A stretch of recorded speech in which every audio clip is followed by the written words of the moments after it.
Sorry guys, I just gotta let you know that I'm a little off today. Our grandson Jordy is here, so I've been on Jordy time all weekend.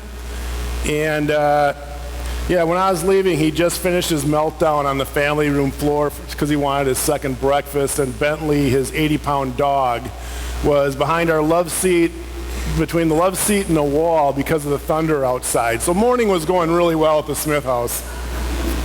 Have fun, Pam. Gotta go to work. May have a meeting after church.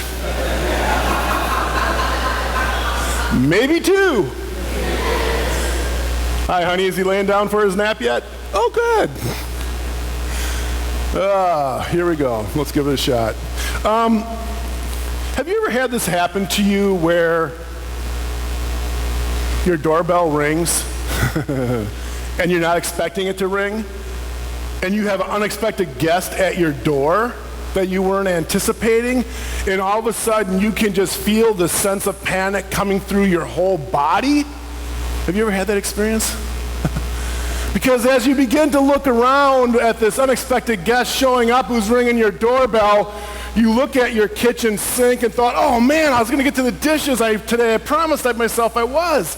And so you got this pile of dishes in your sink, right? And then you look around, and then you look over to your couch, and on your couch are all the clean, unfolded clothes that you were too lazy to fold. And the dog has a new bed now. 80-pound English retriever who's afraid of thunderstorms. Or you look around some more and you realize that your kitchen counter, you know, the black hole, all that mail you don't know what to do with, you're not sure if you should recycle or throw out, and so that pile just slowly grows and grows and grows. And then you kind of notice in a certain light that there's a cobweb between your pile of paper and like the light fixture. Or the dust bunnies on the wooden floor. They all have sticky notes with names by them because your kids named the dust bunnies. But your doorbell's ringing, you have this sense of panic of this unexpected guest, and you don't know what you're gonna do, and you're thinking, oh my gosh, what are they gonna think? Have you ever thought that? Yeah? So now we have this dilemma. Do we answer the door or don't we? And you look out the window and go, drats, the garage door's open and the car's in there. And so we strategically go to the front door and we strategically open it an inch and a half and say, hello.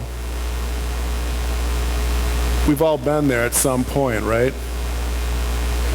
That unexpected guest who shows up. Well, in our gospel lesson from Luke today, Jesus shows up at the home and drops in on Martha and her sister Mary. And I think there might have been a sense of panic for the two sisters. I mean, maybe their house had some dirty dishes. Maybe the laundry wasn't folded that was sitting on the couch. Who knows? Maybe there were some dust bunnies. I don't know. But there was another reason for the two of them to have a sense of panic. Now think about this. Think about this for a minute. In Jesus' day, in the Middle East, an unmarried man whom people considered a rabbi shows up at the home of two unmarried women. Think about that for a minute. Might there be another reason for the two women to have a sense of panic at this unexpected guest, besides maybe their house being a little trashed and messy and out of order? But here's the deal with what was going on. You see, Martha had an obligation to show hospitality. In the ancient Middle East, it was expected that if a stranger showed up or dropped in at your home, you had the moral and social obligation to show hospitality. Not like in our Western culture, right? If our doorbell rings of an unexpected guest, we have a decision that we're going to make. Do we or don't we answer the door? I don't know how it is at your house. A lot of the times our house is in pretty good order, but every once in a while we have a day and Pam will say, yeah, our house is not drop-in ready today. And maybe you have that too. So we have options, but you see, Martha, who was the homeowner, she didn't have an option. When Jesus dropped in on her and Mary, she had the moral and social obligation to make sure that Jesus, as a guest, was given the act of hospitality to make sure that all of his needs were met. Food, shelter, refreshment, whatever he needed, that was her role. It was expected. So you can understand why Martha is in task mode, pretty focused on what she has to do, because she knows that is what is expected of her as a homeowner in the ancient Middle East. And so I don't blame her for being upset at Mary, who's just kind of laying around not doing a whole lot. And here's all these other expectations that are going on for Martha as homeowner of this guest who stopped by and dropped in. But this story, I don't want us to get this mistaken. This story isn't about Jesus saying, hey, Mary's contemplation, we got to take over Martha's hard work.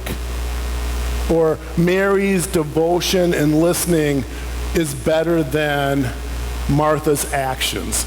If that's what we're getting out of this parable, we're missing something.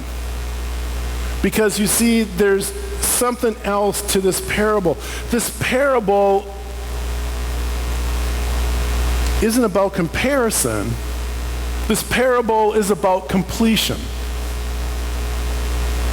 Mary is completed as a person in this parable. What's really interesting is the action that Mary takes, I think, is the surprise in this text.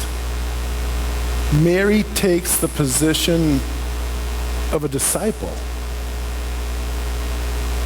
and has the audacity as a female to sit at Jesus' feet. In a time and in a culture when that probably wouldn't happen. And that's the beautiful thing about this story, because you see, Mary is reaching for the new possibilities that she has in Jesus Christ. Mary knows that her life can be different.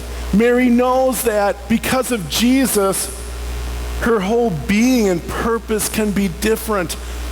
And the beautiful thing that Jesus gave her that day is that as a woman, she too could be a disciple of God's word. It's not a story of comparison. It's a story of Mary being completed as a person, as a woman, and as a disciple of Jesus Christ. She was doing what any good disciple would do, listening to the Master teach and preach and speak. In our lives, we too, like Mary, have a chance of new possibilities. We too have a chance to have our norms busted open so that we can live in a more complete way, the way that we are called to do as disciples of Jesus Christ.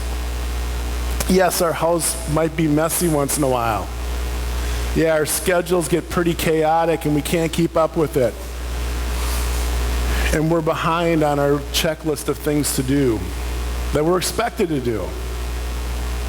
But yet, like Mary, we have the chance to live into the completeness and new possibilities as disciples. May we, in the midst of our discipleship, show hospitality. And may we, when the doorbell rings unexpectedly, have the courage and the faith to answer, because it may be Jesus. Amen.